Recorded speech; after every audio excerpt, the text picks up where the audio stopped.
अस्सलाम वालेकुम दोस्तों, ब्रेन गेट में एक बार फिर से खुश आमदीद। चांद जमीन के लाखों साल बाद पैदा हुआ। क्या आपने कभी ये सोचा है कि चांद कहाँ से आया? साइंसदानों ने बहुत तहकीक की कि ये कहाँ से आया और इसके जमीन पर क्या असरात मुरतब होते हैं। आज की वीडियो में हम ये जानने की कोशिश करेंगे कि चांद कहाँ से आया और इसकी तारीख क्या है। साइंसदानों का ख्याल है कि चांद जमीन से 60 से 175 मिलियन साल छोटा है। कुछ लोगों का ख्याल ये भी है कि चांद एक एलियन जासूसी सैटेलाइट है, पर चांद 4.5 अरब साल से जमीन के गिर्द चक्कर लगा रहा है, लेकिन इंसान को जमीन पर आए सिर्फ 2 लाख साल हुए हैं। बहुत कम साइंसदानों का ख्याल है कि चांद खला से जमीन के मदार में आया और तब से ये हमारी जमीन के गिर्द घूम रहा है। लेकिन जब इंसान ने चांद पर कदम रखा तो मिट्टी और पत्थरों के बहुत से नमूने अपने साथ ले गए, तकरीबन 382 किलो। इसकी साख्त जमीन से मुशाबिहत रखती है, यानी चांद जमीन का हिस्सा था, लेकिन इतने करोड़ों साल बाद अलग कैसे हुआ? साइंसदानों का ख्याल है कि चांद एक बहुत बड़ी चीज जमीन से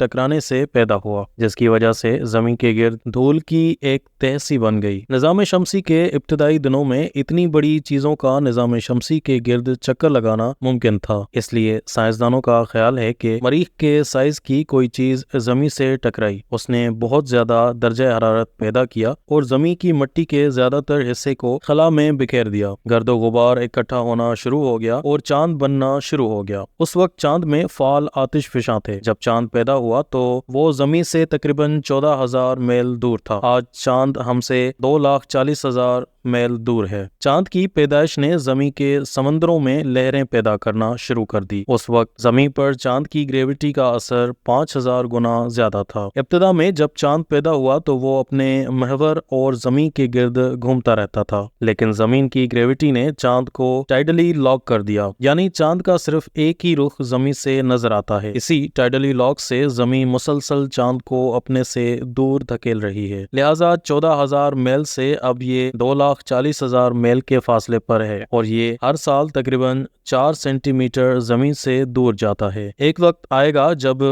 चांद आसमान पर नजर नहीं आएगा।